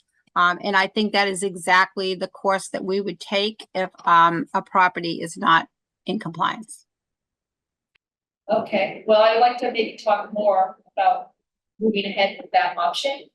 But also in that, Mr. Temple continued with the additional information about Chapter 5, Section 22, and talks about the specific provision. Among it is they describe the materials and the decayed furniture or unusable for intended purpose, which occupies more than 375 cubic feet in the aggregate on any one lot in a residential district. So this is my question for ISD. How do you measure that? It's difficult. It's a judgment call. So the 375 cubic feet, is roughly 7 by 7 by 7, a block, a cube, so to speak. So in your mind, you have to gather whatever material is in the yard that is considered trash according to the ordinance, and trying to assemble an idea. So it's a judgment call. Were you able to look at the site? And I know there was a neighbor that offered to you on it. Yeah, Make that. I'm still not going to talk about particular sites just Okay. as If you got a view of the site of Yeah. a certain property anywhere in the city. So, yeah, gaining access to private property from neighbors is always good to see more. That is why, sometimes we'll come to the conclusion that, there is more than 375 feet. Have you made that conclusion on any property in the city of Newton? Absolutely. And have you done, has it been several? Or only one? No, there's been few. Yeah, absolutely. Those are my questions. Thank you. Counselor Oliver. Great, thank you, Chair. I just want to follow up to something that, excuse me, I heard from Commissioner Walsh. You had mentioned that, obviously we have seen what I would consider to be, parts of a written policy, in terms of steps and timelines and how long and, what's an appropriate amount of time to wait at, step 1, step 2, step 3. But I'm not quite sure I've ever seen anything from, end to end in writing. If that's available, can we all have that, please? And I'm also curious, echoing something that I heard from Councilor Baker earlier, who writes that? Because that seems to me to be a place where we need to have a conversation as well. Because I think that, again, like I said before, there should be a cadence. We need to follow that cadence. I'm not convinced that we've done that in a case that we're not talking about specifically tonight. But I also think that there might be an opportunity for perhaps having a conversation about being a little more assertive with that cadence, perhaps. But anyway, I'll leave it at that. But I do I'll add to Councilor Malachi's list of requests for information. If you could tip in that full policy in terms of what do we do when, what do we wait for, how long do we wait, et cetera, et cetera. And if appropriate, Chair, I will move to hold the item. I don't see any more hands up other than my own. Thank you. I appreciate it, Councilor Alpert. Councilor Baker's hand is up, so let me recognize him first, and then I can recognize your motion to hold. So first, Councilor Baker. So just 2 additional thoughts here. My memory is when we built the hoarding ordinance several years ago. That was done with a conversation among a number of department heads. The fire department, inspection services, the health department were all involved in the genesis of that particular ordinance. The state ordinance about public nuisances, though, which a state statute means it's different. And what I read was from the public nuisance part. And I think that part of the challenge here is that they're really 2 different tracks. They may be triggered by the same property because of different things that are going on there. And I think the sense of the conversation, as I hear it among our colleagues here, is that there would be a clear benefit from putting all of those tracks together in one place, having a sense of what the remedies and time that are anticipated for each, but with an understanding where there are collateral consequences to neighbors or otherwise that are clear and on the record, that the process can accelerate. And I think that would be an important part of a public statement about how the process could work. The graver the situation, the more difficult it is for the public health, the more swift the remedy. And the remedies can be quite remarkable under the public health law of the Commonwealth. They may not be as powerful for our our hoarding ordinance.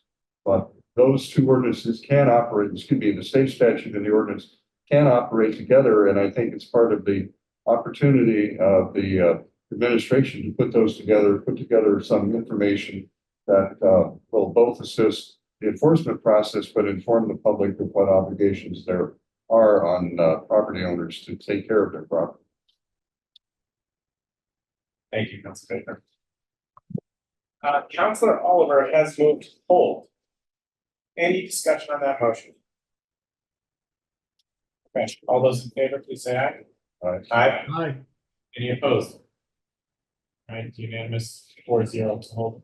Thank you, councilors. Thank you, Commissioner Walsh, Ms. Wilson, Ms. Mew, Mr. Chiarello. Thank you. Thank you all very much. All right, we have a few more items. I think the next 3, if I'm not mistaken, they go quickly, and then we will get to our last item. So, item 186-24. This is the reappointment of Marcella Marino to the Community Education Commission. Any discussion on that item or motions?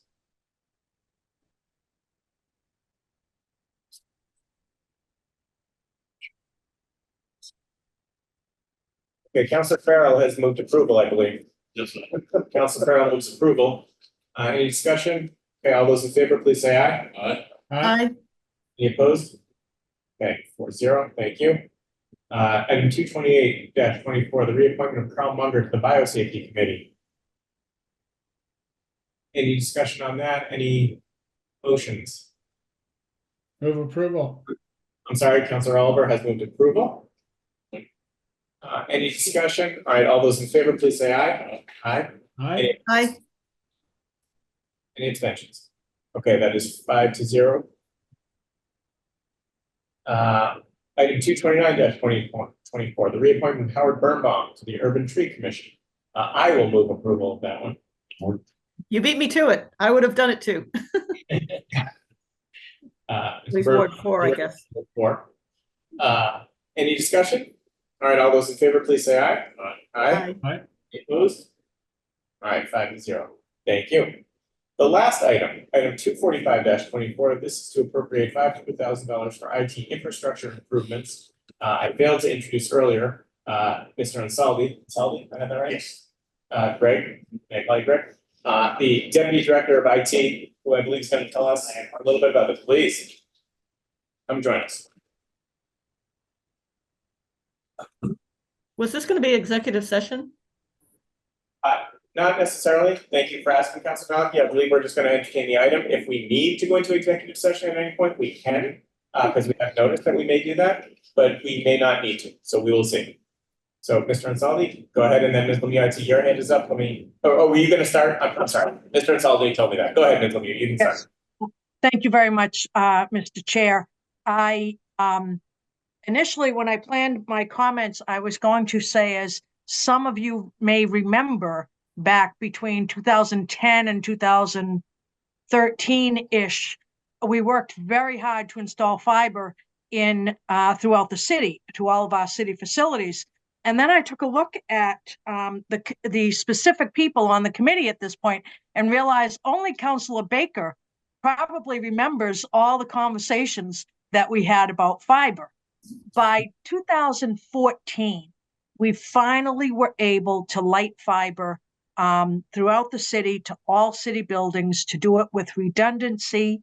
And what we thought then was something that we would be tremendously dependent on has completely morphed as we are 10 years away from that point in time. Obviously, COVID happened. We have all become very dependent on Zoom, as is clear here tonight. There are different relationships now that, not that we didn't always have strong relationships with New TV before, but now we have interdependencies, particularly on our fiber network, that we didn't necessarily have 10 years ago in 2014. So we have a 10-year-old system. We have 3 pieces of critical infrastructure, which are our core switches. This is a proactive, preventive item that we've put in front of you to make sure that we are able to replace these switches. Much of the equipment and technology around the switches is obsolete and has been replaced with other equipment. And so that's why we are here tonight. As you can see from the docket item, we're looking to use the PEG funds, the public education government funds, the franchise fees to support this. That's the funding source that we used a decade ago to light the fiber.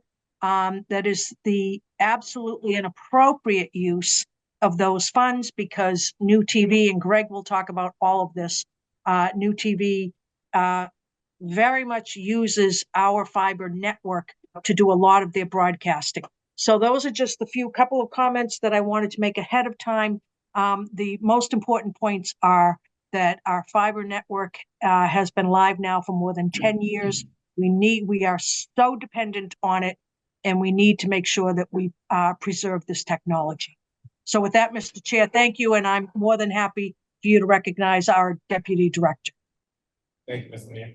Mr. Talbot? Thank you, Martin. Thank you, Mr. Chair. Thank you, councilors, for here tonight to discuss our funding request. These 3 core switches are the foundation of the system.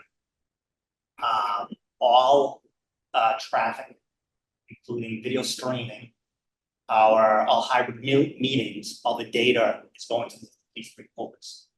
They are now 10 years old, And they have been end of life since approximately 2018. We can no longer get support and the switches because of their age.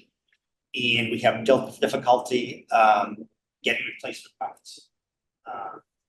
They're critical to everything the city does as far as network infrastructure.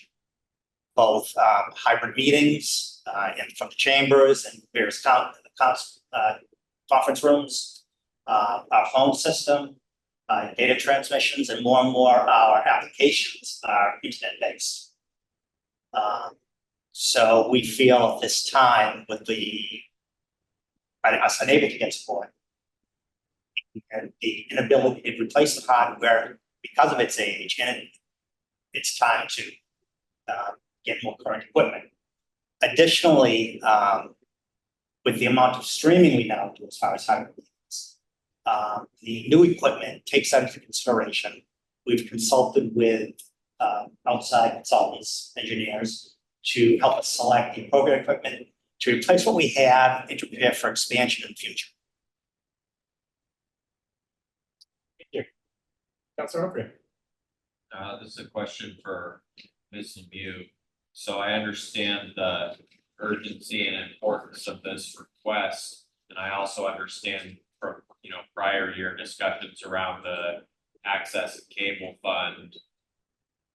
But why did we decide to go with this particular fund as the source as opposed to ARPA, since ARPA was sort of tailor-made for this exact type of upgrade in the aftermath of the changes that happened during the pandemic? Thank you. If I may, Mr. Chair, we have very, very limited opportunities for utilization of these funds. And so we have built up approximately $1 million in this fund at the moment. We expect $980,000 is what we have in the fund at the moment. I expect at least one more payment before the end of this fiscal year. So we will have probably in the order of $1,050,000 or so by the end of this fiscal year. These funds were utilized initially when we lit the fiber. It is a very appropriate use of these funds. We have also docketed an item which was referred out at your full council meeting the other night. I think that item only went to finance. That's to give New TV a supplemental funding of $200,000, which we've done over the last few years while they are looking for ways to enhance their revenue stream with the fact that people are leaving cable. It's left them in pretty much a tenuous position, so we have helped them over the last few years. We also have taken about $300,000 a year from that fund to support city operations that have to do with all of the work that we do back and forth with the cable companies. So this is one of our very few areas where there are appropriate measures and areas where we can use these funds. That's why we chose this funding source. Thank you. What was the reason that we delayed until now on doing this if the equipment was end of life in 2018? We were able, Let me go to Mr. Ansaldi first. Go ahead. we were able to have some support from systems, but it's becoming harder and harder to get not only support for the hardware, but support for the operating system that these switches use. We've gone to multiple consultants, nationwide consultants, because it uses a very old configuration language that's no longer used. So there's multiple factors, not only the hardware, but the program. And if I may jump in, Mr. Chair, and I apologize because the audio is a little difficult, but these switches have not failed. This is, as I said, preventive. They are 10 years old now. It is time for us to replace them. We would not have come forward to you years ago looking to replace them. It's time now. Thank Counselor Baker, Mr. Sullivan, do you want to come down here? Microphone might pick up better. And I just want to be closer. Counselor Baker. So I guess, I'm a little unclear why motions for executive session might be appropriate. If should we need it, we'll make it at that time. Well, I understand, but I mean, the exceptions, I just don't know what, it's not litigation, is it? No, it's something touching on cybersecurity matters. I see, okay, I didn't know about that. Yeah. And second, this is for 500,000, which is round number. Assume that you have, is this going to be installed by special contractors? I mean, they're numbers. How do you get $500,000 into the that? We will have to go out to bid for the equipment. And also we would buy an additional monitoring system and support. Generally it's off a 4 by 7. Sorry, this didn't. 4 hours by 7 days by 24 hours. So if the equipment was to fail, we get a 4-hour response. And that can vary anywhere from, we generally buy anywhere from 3 years to 5 years. And that depends on the price. The longer we extend it out, the cheaper the annual prices. So this is not just hardware, but it's a service agreement as well. Exactly.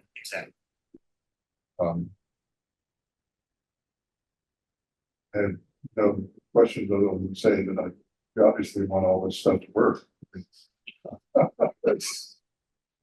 Without tipping my hand, I agree with you. Councilor Maliki. Thank you. I would just like to understand a little better. I was not familiar with the term lighting fiber. Is that sort of the jargon for installing it and turning it on? Turning it on. It's like turning on your lights. Okay, because it's essentially carrying light through the fiber, right? Correct. Okay, and does the fiber itself wear out, or is that just it sits there and it doesn't wear out? Well, it shouldn't wear out, but luckily when we installed this 14 years ago, 10 years ago, we had a certified Corning fiber installer do the installation, and we have a 20 to 25 year warranty on the fiber. So. And does the fiber? So it sounds like these switches will help with capacity, and the fiber itself is sort of ample that it won't become the capacity constraint. Right, the fiber isn't the issue, it's the equipment at the ends. The equipment at the ends is what actually controls the data. And it's kind of like the pipe, the data might come at a certain speed, like in any water pipe at home, it's the size of the pipe and the control. And these switches are actually, they're 10 years newer, they're about twice as fast as the equipment you have now. It has greater capacity, and they also have incorporated Wi-Fi. That's an additional upgrade we'll be getting. Our current Wi-Fi network used in the city buildings, used in the chambers, used in some of our remote sites like Gathpool and Crystal Lake. That system is also about 10 years old. We actually got that secondhand from the school department. So basically, it sounds like these switches will increase capacity by pushing the data through faster with the same physical fiber in there. I don't want to sound like that senator long ago who talked about the internet being a system of tubes, but that's what I'm feeling like. Okay, thank you. Thank you, Councilor Maliki. Any other comments and or motion? Councilor Humphrey has moved approval. Any discussion on the motion? All right, all those in favor, please say aye. Aye. Any opposed? Okay, I believe that is unanimous. I would just like to acknowledge the contribution of our IT department. Served in good time on that. Thank you, Councilor. Thank you, the contribution of the IT department are better acknowledged via email, but nonetheless. Thank you, Mr. Chair. Thank you very much for staying all night. I appreciate it. I know you have a long drive home. I believe we Thank have, you all very much. okay, thank you very much, everyone, and I get a motion to adjourn. So, turn all those in favor, say aye. Aye, opposed, we are adjourned. Thank you very much, everyone. Night. Good night.